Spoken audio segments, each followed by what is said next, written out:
Hey guys, listen, today's video is short and sweet. Why is that? We laid the foundation in the last two videos on how to determine the ARV and how to determine the repair estimates.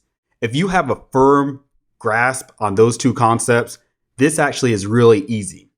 Now, I don't even really take in consideration the ARV or the repair estimates. It helps me get a general idea of what the property might sell for with cash, but that's not my final say on what I offer the seller. Now, that may give me a general idea of the seller's motivation. So if I see things are selling for $150 and the seller wants $145, then I know that's too high. That gives me a general gauge of what the properties are selling for. However, when I go to actually put pen to paper and send the DocuSign document out to get it signed, I am using this method here because there's no question what the properties will sell for. If you're targeting areas that investors want to be in, so if you haven't watch my list pulling video, and you will be targeting areas where investors are actually buying properties in. So this method works. Why? Because you are going to be in areas where essentially there are cash purchases. So you always have a sort of basis and foundation to pull from in order to determine which properties are selling for cash and to who. So the overall method that I use is basically just looking to see what things sold for cash, basically, to LLCs. And I use that by cross-referencing Zillow and the tax assessor site. If you have access to the MLS, you can do it that way as well. But this is the easiest method I know. And it took me a while to actually develop this method and realize it was easy. I was overcomplicating it. You don't need to do the Mayo formula. I don't even do that formula. Why? Because sometimes you can have a property, let's say the ARV is 150. And let's say we're going to do 0.70 to do the 30% of profit. And there's $20,000 in repairs. And you're going to subtract a $20,000 wholesale fee. All right. So if you say to the seller, you'll offer them 65, but you see that all of the cash sales that are being sold to LLCs are going for 35, you offer too much because usually these cash buyers are all operating in the same area. There's probably a handful of them that are buying in that area. So even if a deal comes across their desk where it fits the Mayo formula, and I say that in quotes, that's not going to be the basis as to what they determine what they'll offer. What they'll do is they'll say, hey, Mr. Wholesaler, I bought this property over here last week for $35K. Even though you want $65K and that's significantly underneath what the Mayo formula says, I'm not going to buy it because I'm not paying $30K more. I'll just find another property that will sell for $35K. See, that's a sign of an experienced wholesaler. If you start talking about Mayo formulas and all this junk, these cash buyers are going to laugh at you, basically. Take my word for it. I wish I knew that a lot sooner. There is no specific formula that they use. I would say you want to have it underneath probably 65, 60 cents on a dollar, because in some areas, investors might pay 85 cents on a dollar. I know in Houston, a lot of investors are paying that price for properties. It just all depends. So you need to see what the cash sales are going for to LLCs in that area. So let me go ahead and go to Zillow and show you guys what I'm talking about here. This works anywhere. As long as you have access to Zillow and as long as you're able to access your tax assessor site to see who bought houses, you will not go wrong. I guarantee it. Use this formula and use this method right here. So this is a property here in Goose Creek, South Carolina, sold for $73K. When I'm in an area where I have a property that I'm looking to put under contract, I'll just start clicking around on the different properties and seeing what both the pictures look like and the descriptions. So in this area, I'm looking at all the prices. I went 12 months back. I'm just looking around here. Okay. 180, 154, 200K. So I could probably say the ARV is 170. Notice I didn't do my Mayo formula and do, okay, 170 times 0.70 minus repairs minus 10K. I'm not doing that. I'm looking for the properties that sold for the least. And there's usually a huge difference between the most upper limit and the lower limit.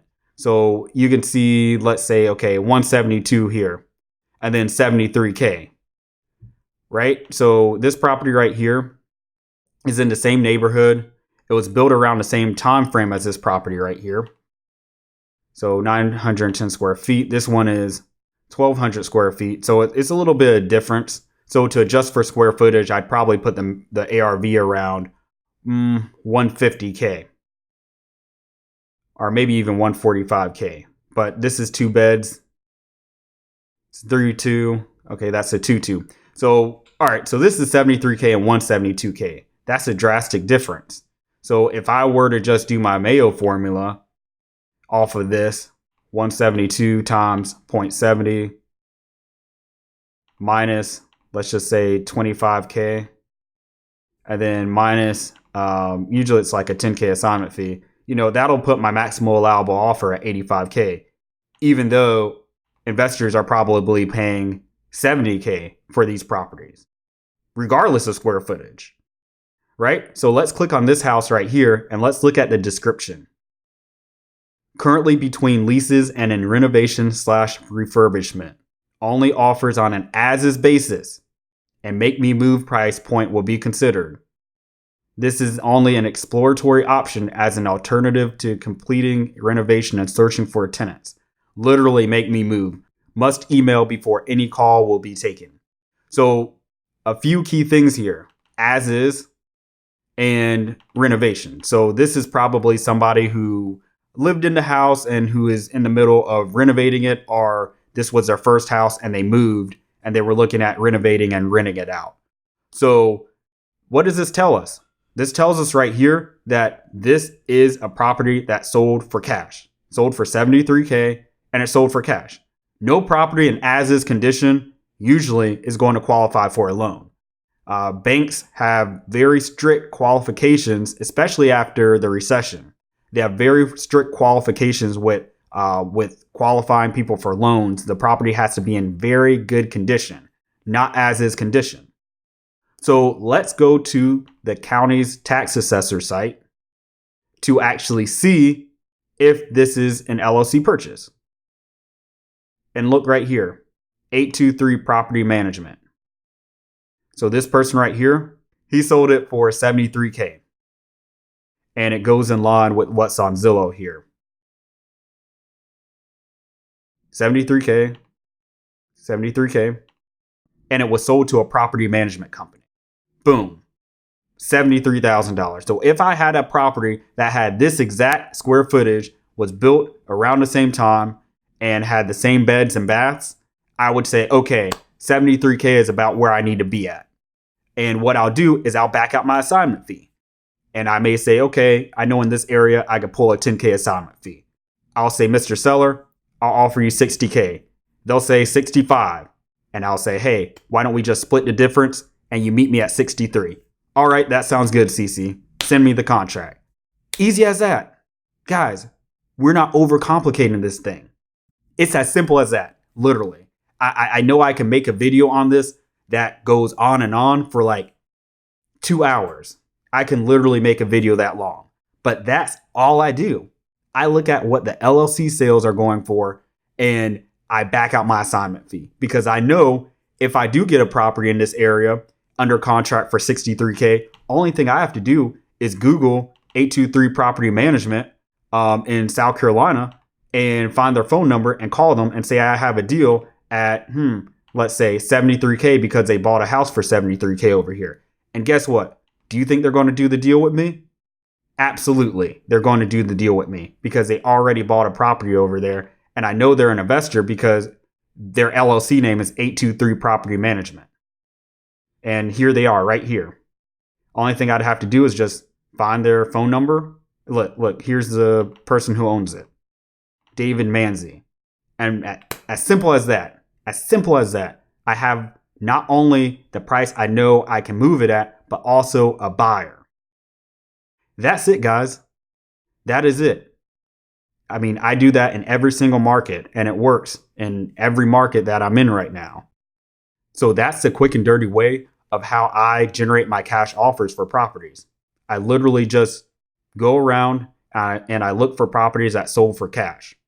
Another thing that you can do as well is look and see which properties have been freshly renovated. So I'm going to try to find an older property that has a lot of pictures on it. Okay, guys, so I found one here.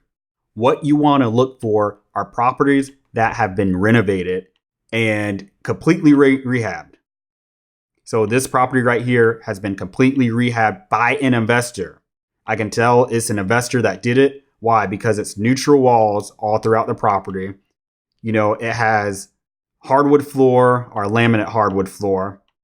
And the pictures just look really good. It looks like a realtor professionally did these, not just some mom and pop that just threw up some photos.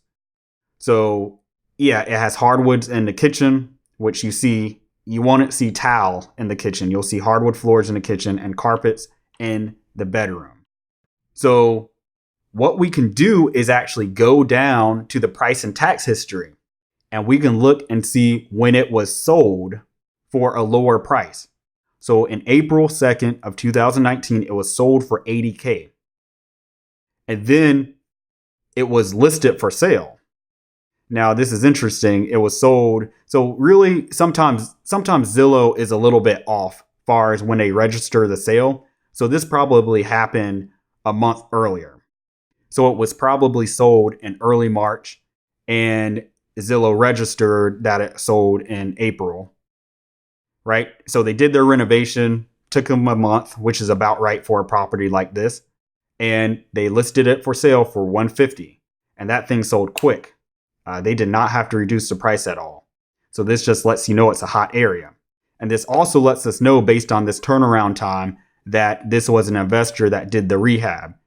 Now, if you saw this was sold in 2012 and then listed for sale in 2019, that's not an investor rehab, even if it looks like this. I doubt it will look like this, but even if it looked like this, that's a homeowner that probably lived in it for a couple years and renovated that. We're not using that as a justification for the price. We want to look at something that was sold and listed for sale and sold again within about 3 months. Depending on your area, it may be a little bit longer. So say you're somewhere up north and the homes are a little bit older, like in Boston or Philadelphia, it may take 4, 5, 6 months to do the renovation. But these cookie cutter houses like this, built in 1960s, 70s, and 80s, man, it takes like 1 or 2 months to renovate and then go right around and put them on the MLS to sell. So I will show you here what I would do just to verify that I'm right. I am 99.9% sure that this was an investor purchase. But we'll go to the tax assessor site just to confirm this. So this person sold it for $80K to Homebuyers SC LLC, which obviously is an investor. And it didn't register yet on the tax assessor site as selling to the actual homeowner. It'll probably register in like a month. So this was June 3rd, 2019. And right now it is June 19th, 2019. So the tax assessor site will probably update it in a month. But that just tells me right there, man, this is an investor purchase and they bought it for $80K. So what does that tell me? If I have a house that has these same specs or similar specs, I know that people are buying houses for $80K. I know that's what the investors are buying the houses for. So guys, use this method. Take what's already known. There's no guesswork in this. You don't have to guess of what the cash sale will be. Even if you're in an area that's landlord territory and there's no ARV, you just go with what investors are buying houses for. If they're picking up rentals for $40 to $50K, you don't need to stress about the repairs or ARV because that's what they're paying. Just subtract your wholesale fee from $40 to $50K, contract it, and then those are your buyers. So guys, I hope this video helped you out. I'm really glad that I was able to impart this knowledge on you, and I hope you took something from it. As always, let me know if you have any questions. I really look forward to providing more content to you guys. Thanks.